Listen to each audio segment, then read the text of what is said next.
Tá o estilo esse bigode, né, velho? A galera ontem no vídeo de Jujutsu Kaisen me chamou de Fred Mercury, porque além de tudo eu tava com a regata branca. Quer saber porque eu tô só de bigode? Porque eu fiz a barba, foi no meio da live. Vá ver aí a live que fica on demand. É óbvio que não vai ser uma live, mas tá lá o vídeo. Vamos lá, galera, falar desse capítulo 995, né? Tivemos aí uma capinha com o Luffy, tivemos Marco versus Big Mom, o Perospero se envolvendo e Carrot e Wanda chegando, mostrando a forma Sulong inédita da Wanda. E que dupla! A Big Mom não quer mais saber de conversa, quer voltar pra dentro do domo, porém demônios de gelo, a praga do Queen, né, saíram do domo. O que é que vai rolar nesse encontro? A gente tem muito que debater. O Apu também enfrentando o Zoro e Jazz Drake ao mesmo tempo. O Queen bastante cabreiro com o fato do filho de Van Smoke Judge estar aí presente. O Chopper infectado e aquele final apoteótico, emocionante, com Nami repetindo a mesma atitude da Belemere. O que também dá uma ponte pra gente comentar sobre a atitude do Usopp. Ele foi covardão? Qual é a opinião de vocês? E ainda a chegada da Otama, né? Vamos comentar sobre isso tudo. O momento é agora!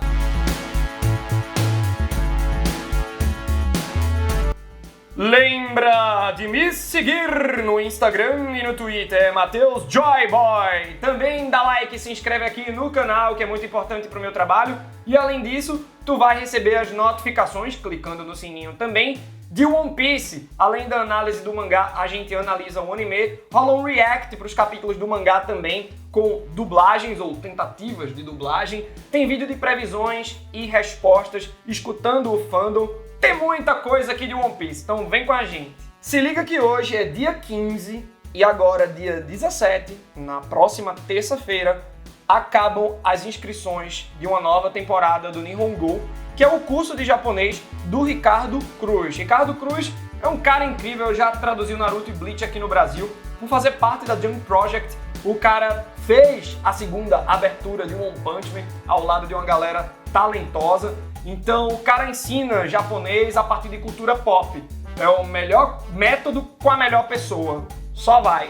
Temos uma capinha com o Luffy, não é uma série de capas, são apenas imagens que visam brincar aí com momentos dos Mugiwaras. Então foi um pedido de fã, e esse pedido consiste em o Oda desenhar o Luffy tentando estudar, mas ficando entediado. E a gente já viu que o Luffy tá bandavu, né? O professor Coruja fica meio bolado.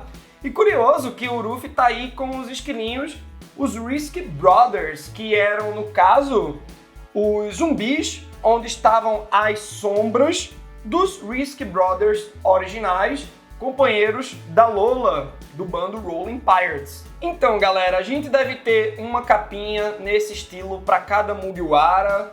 Entre essas 10 capas, devemos ter aí uns dois pôsteres coloridos, principalmente um pôster no capítulo 1000. Então eu acredito que uma próxima história de capas só lá por volta do capítulo 1010. Mas vamos lá para a narrativa. Plano aberto, mostrando o crânio de Onigashima, um mega clash. E esse clash de Marco versus Big Mom, galera. Que momento! Eu fiquei com a impressão, quando eu tava relendo esse capítulo, quando a gente compara essa Guerra de Wano com a Guerra de Marineford. Vocês sabem que na mídia mangá, os mangakas, eles se preocupam em colocar a gente dentro da ação. Não é que eles se preocupam, mas é uma característica bastante marcante da mídia mangá. Você se sente dentro da ação. Quando a gente lê um comics americano, você se sente por fora da ação, observando, né, como alguém que esteja passando ali na cena. Então, quando você lê uma comics, né, um quadrinho do Superman, do Homem-Aranha, você tá de fora vendo o Homem-Aranha lutar ali. Mas no mangá parece que você tá ali dentro junto com o Luffy. Então, o que eu noto de Marineford para Wano é que Marineford me deu a impressão, tá? É uma impressão meio abstrata, mas eu queria muito trabalhar essa ideia aqui com vocês, que a gente tava muito de fora observando a ação como num comics americano. Eu não tô dizendo que todo momento foi assim, mas por conta do Luffy ser fraco, então vimos muitos clashes isolados E aqui em um ano, a gente tá mais por dentro da ação. A gente tá mais por dentro desses clashes. Então, é uma impressão que me bate, tá bom? É só uma análise mais subjetiva do contexto aqui dessa guerra. É muito impressionante, o Marco tá segurando a Big Mom, ele diz que não sabe qual é o papel que ele vai desempenhar ainda nessa guerra, mas de uma coisa ele tem certeza, que a Big Mom não pode voltar lá pra dentro, afinal ela é muito poderosa e ela pode fazer uma baita de uma diferença, né? Então é muito importante que ela fique perdendo tempo aí do lado de fora. É interessante também nesse clash que o fogo da Fênix do Marco consegue ser superior ao fogo do Prometheus, que é um dos homes mais fortes que tem, porque ele recebe a alma da própria Big Mom. O Marco diz que o fogo da Fênix tem umas propriedades especiais.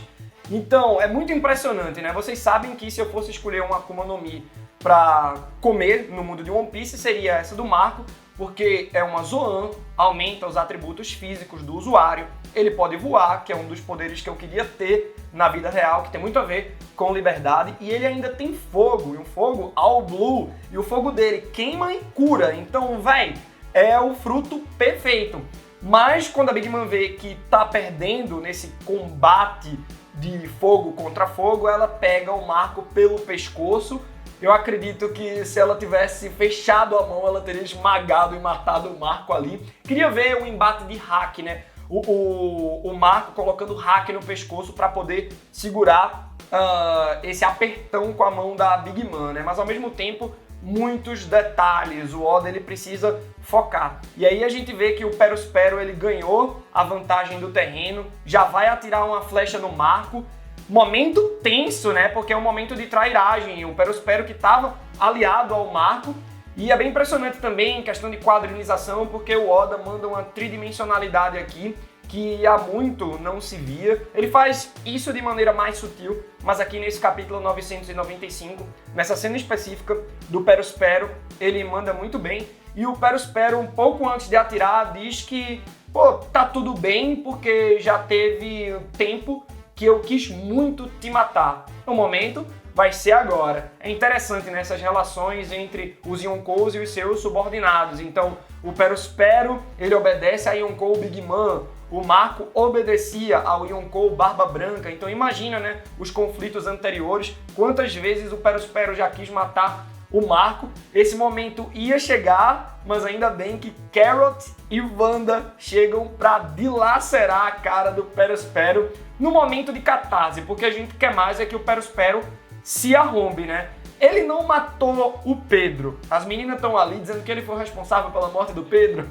E ele diz, velho, não fui eu, ele se explodiu. O Perospero tem um argumento, mas ele tripudia da morte do Pedro. É muito legal que ele tá com a cicatriz por conta do espadão da Wanda e umas outras 3 cicatrizes, né, fazendo um monte de X aí no rosto dele por conta do arranhão da Carrot. E tudo isso veio com o Electro. É impressionante o momento, você ainda consegue ver aquele espadão cravado em Onigashima ao fundo, e tá lá a apresentação das meninas, uma apresentação tão imponente quanto a de Sulong e Inuarashi. Então vocês veem o demérito do Oda quando ele apresenta as formas Sulong do Inuarashi e do Nekomamushi, né? Eu esperava mais daquelas formas, e é interessante também porque a Carrot se apresenta pro Marco, pô, a gente é brother, eu sou guardiã da floresta, sou do time do Nekomamushi, né? Foi o Nekomamushi, especificamente, que chamou o Marco pra guerra. E aí a Big Mom, véi, dane-se vocês todos, eu não quero estar perdendo tempo aqui. Eu quero estar no palco principal. É interessante que ela dá um impulso muito ágil usando Prometheus e Zeus, que estão acabados, né? Zeus já tinha levado umas porradas aí, porque tinha desobedecido a Big Mom, tinha passado esse tempo todo com a Nami. Tomara que volte pra Nami, é o meu desejo, que a Nami sempre tenha uma nuvenzinha de bonezinho ao seu lado no bando. E Prometheus se ferrou agora, né? Vamos ver quando eles vão se recuperar. A Big Mom até diz que não tem as almas suficientes para estar ali perdendo tempo com o Marco, e ela se dirige para dentro do domo. Só que quem está saindo do domo? Uma galera infectada pela praga do demônio de gelo.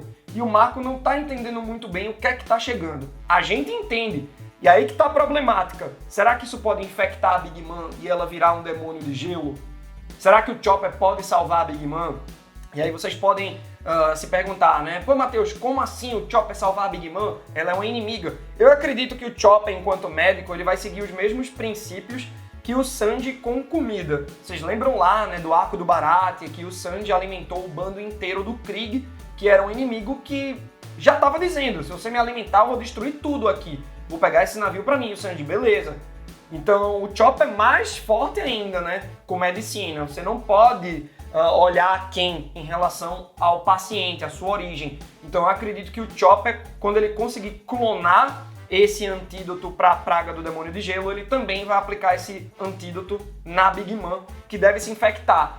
E é muito louco, né? O efeito bomba relógio, né, chamado assim pelo Deus da Romance Dawn, agora com a Big Mom também. Não agora, no capítulo 995, mas eu acredito que já no 996, a Big Mom pode virar, sim, o demônio de gelo mais problemático desse campo de batalha. Vamos pra dentro do domo, onde tá todo mundo convergindo pra cima do Apu, que tem um único antídoto que pode aí reverter todo esse processo da praga do demônio de gelo, né? O Zoro manda um canhão de 720 libras, o Apu desvia, enfim, o golpe não bate, e o Apu ele vai negando o antídoto até para os seus próprios aliados do bando do Kaido, porque eles sentem uma hostilidade ali. E eu não acredito que isso foi hack da observação. No momento do react da primeira leitura, eu até ousei dizer que o Apu ali usou o hack da observação para identificar os sentimentos dirigidos a ele, para ele chegar ao ponto de não querer dar o antídoto até para os aliados. Mas não, galera, tá bem óbvio que tá todo mundo ali querendo matar o Apu pelo antídoto, né? O bando do Kaido. Então não precisaria do esforço de usar um hack da observação para ele identificar essa hostilidade toda. E é bem impressionante a agilidade dele, porque ele tá correndo, mas ele tem tempo de virar, mandar uma batida no peito, explodir todo mundo. Em seguida, a gente vê que foca numa trocação do Zoro e Jazz Drake contra o Apu. Fiquei impressionado com o Apu nesse capítulo, porque ele vai segurando ambos, Zoro e Jazz Drake, dois supernovas. O Jazz Drake é um supernova que está incluído no bando do Kaido, mas diferente do próprio Apu e do Basil Hawkins, o Jazz Drake ascendeu até o posto de Tobiropo. Acredito que o que facilitou também é o fruto do Jazz Drake, que é de dinossauro, então acho que o Kaido ele quis criar um grupinho só com zoãs dinossauro. Não é que o Jazz Drake seja mais forte que o Basil Hawkins. Ele teve essa vantagem do fruto dinossauro, né? Mas ainda assim, é Zoro e Jazz Drake versus Apu, Zoro com hack, muito provavelmente o Jazz Drake também com hack e o Apu segurando os dois. O Jazz Drake chega até aí para a forma híbrida, dizendo que sempre odiou o Apu, e o Apu diz que a recíproca é verdadeira, né? Vamos ver como é que vai ficar esse embate, porque o Apu não vai conseguir segurar dois personagens peso pesado, como o Zoro e Jazz Drake, por muito tempo. É aí que o Queen vai bolado lá mais uma vez falando da traição do Jazz Drake, mas identifica o Zoro também. Ele tá com os cartazes de procurado dos Mugiwaras, dos piratas que estão ali, né? Não só dos Mugiwaras, do Kid, do LOL e tal. E aí quando ele pega o cartaz do Zoro, ele diz: a gente precisa eliminar rapidamente o segundo e o terceiro mais fortes de cada bando. É uma estratégia ótima a se seguir. E aí ele pega o cartaz do Zoro, só que ele também pega o cartaz do Sanji. Então é legal nessa percepção do Queen em relação à força do Sanji, que é tão desmerecida aqui e ali pelo fandom. Tem muita brincadeira, eu sei, mas tem gente que pega essa brincadeira, é tanta brincadeira que joga como verdade, que o Sanji é fraco, não sei o quê. E o Sanji aí, ó, tá uma calamidade de Yonkou dizendo, é um dos mais fortes do bando. Mas é interessante que aqui o que deixa o Queen verdadeiramente bolado com o Sanji é o fato dele ser Sanji Vinsmoke. E o Queen lembra do Vinsmoke Judge. Ele fala, pô, ele é filho do Vinsmoke Judge. E aí, olha só, o Queen, ele deve ter tido um intercâmbio com o Judge, com o Caesar Clown, porque eles são gênios do mal. No caso, o Queen é o cara das armas biológicas. O Caesar Clown é o cara das armas químicas. O Judge, ele vai pra clonagem, ele fez um monte de coisa execrável com seus próprios filhos, mas todos usando as suas genialidades para maldade. Então eu quero muito ver aí, né, um contexto maior do Queen com o Jade. Não que a gente vai ter um flashback do Queen, mas eu quero que mostre aqueles quadrinhos do Queen comentando sobre o Jade e mostrando eles no passado e tal. Só precisa de um quadrinho, mas é um background que torna o Queen mais interessante ainda. Em seguida, temos uma página dedicada apenas para Chopper, Brooke e Robin com informações bem importantes e uma especulação muito curiosa do Chopper, tudo isso sobre a praga do demônio de gelo. A primeira informação importante é que o Brooke não é afetado. Então o Brooke não é médico, mas enquanto combatente ele pode fazer muito a diferença aí, porque ele não vai virar um demônio de gelo. E curioso, né, que o Brooke, não por ter despertado o fruto dele, mas por ter evoluído o fruto dele até um certo ponto, ele consegue criar gelo. Será que tem uma conexão? O Chopper, ele vai pelo método empírico, ele vai querendo observar, ele vai notando que a praga vai se manifestando porque o corpo vai ficando frio de dentro para fora. Então, será que esse vírus é o quê? O que é que vocês acham que o Chopper está pensando? Ele está se referindo a quê especificamente? Eu não tenho a mínima ideia e quero muito ler vocês. Só que aí a gente fica desesperado no final dessa página porque o Chopper está se congelando. Ele está sendo infectado pela praga, galera. E lembrando que em 1 hora, quem é infectado morre, mas em questão de minutos, o Chopper vai virar um demônio de gelo. E aí, para replicar o antídoto? É por isso que a gente precisa de um outro médico. Ainda bem que temos o Marco, que pode querer voltar para o lado de dentro perseguindo a Big Mom, que por sua vez pode virar um demônio de gelo. Mas também temos o LOL aí. Mas eu queria muito ver um destaque para o Chopper. Acredito que se o destaque do Chopper não vier para a clonagem, né, a replicar o antídoto contra a praga do demônio de gelo, vai vir aí para ele criar o antídoto para os smiles defeituosos, né? Para o sorriso forçado da população de Wano que ingeriu esse tipo de fruta. Mas me dá uma agonia, velho. Será que a gente vai ver o Chopper Monster Demônio de Gelo? E é aí que vamos para a sequência final do capítulo. Vocês notam como o Oda ele organiza bem o capítulo? Tipo, você passa uma página, você vai para outro núcleo. A título de curiosidade, ó. Para esse núcleo da Big Mom e do Marco, temos 1, 2, 3, 4, 5, 6 páginas do capítulo dedicadas aí ao núcleo de Marco versus Big Mom e tal, a chegada de Wonder Carrot.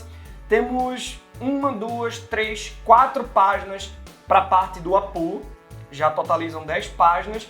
Uma página para essa cena do Chopper e depois 1, 2, 3, 4, 5 páginas para a parte que a gente vai comentar agora de Ulti e Page One versus Nami e Usopp. Galera, é um momento desesperador, total.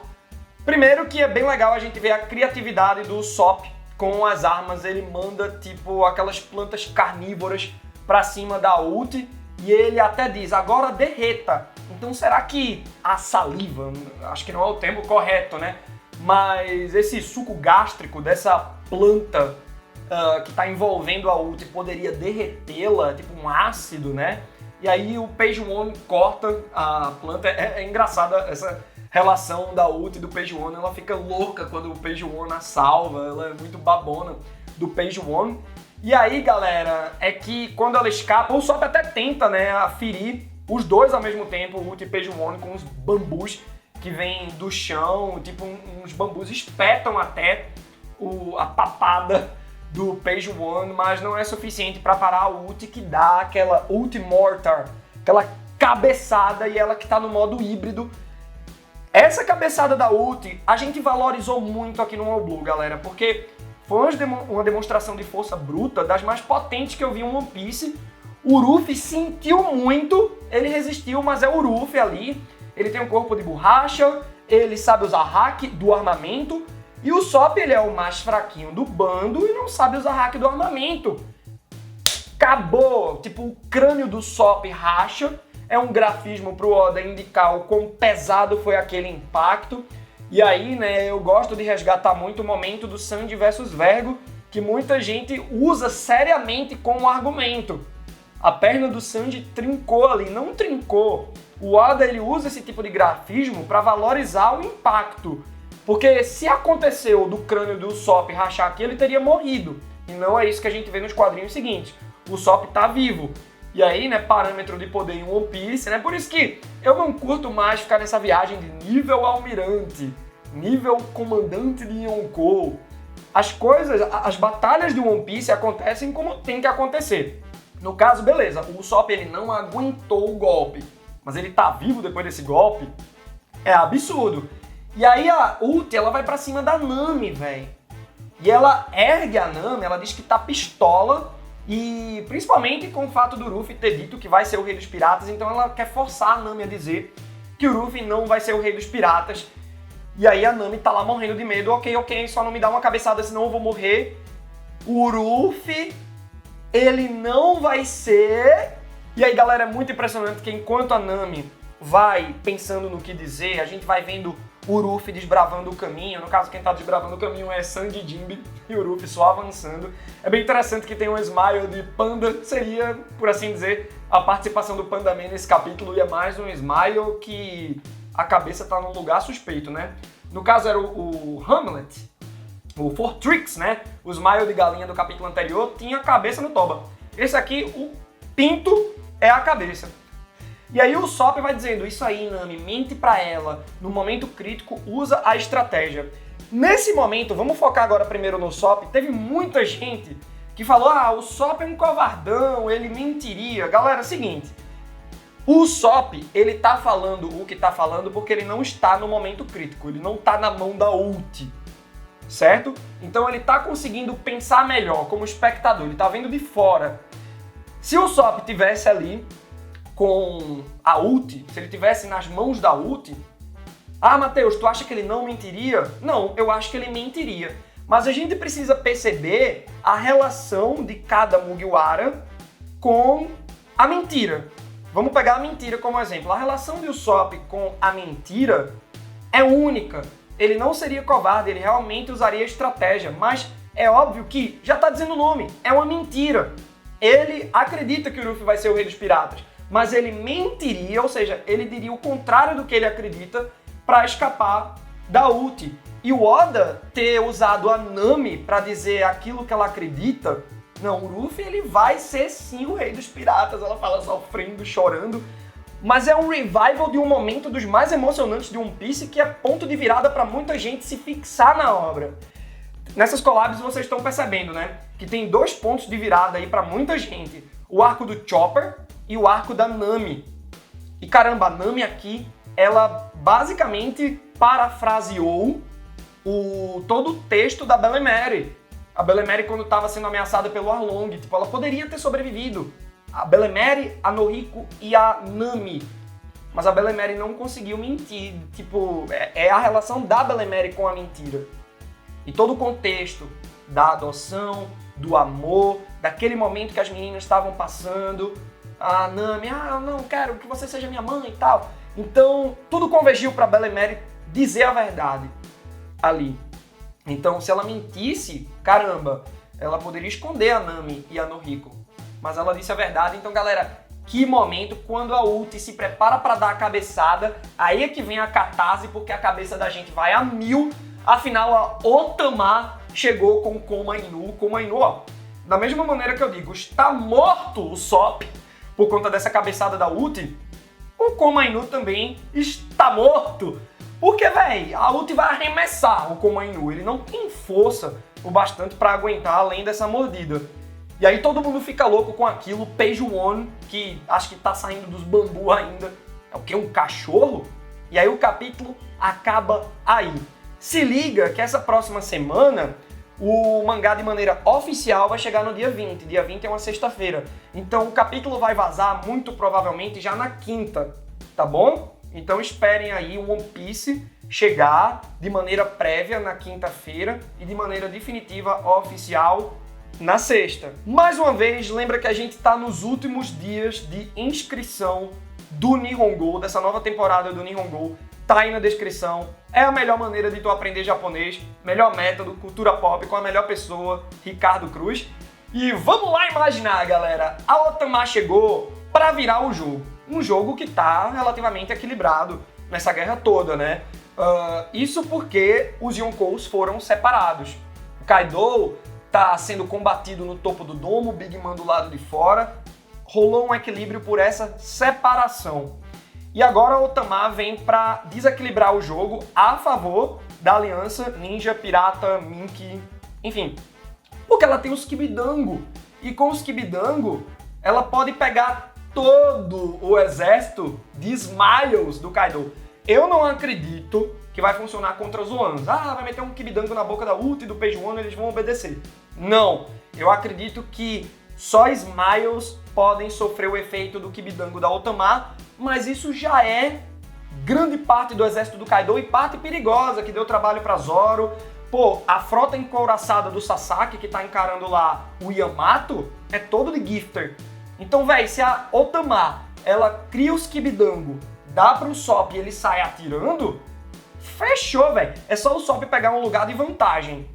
Sabe, um terreno alto, ele ir pra uma torre e sair atirando. Mas ele tá acabadão. Quem é que vai levar ele pra um terreno mais alto? Mas muita coisa pode acontecer. E eu acredito que, inclusive, a Otama pode cansar de tanto criar Kibidango.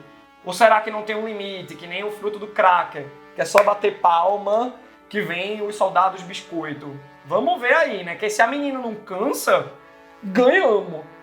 Comenta aí, galera, e até a próxima.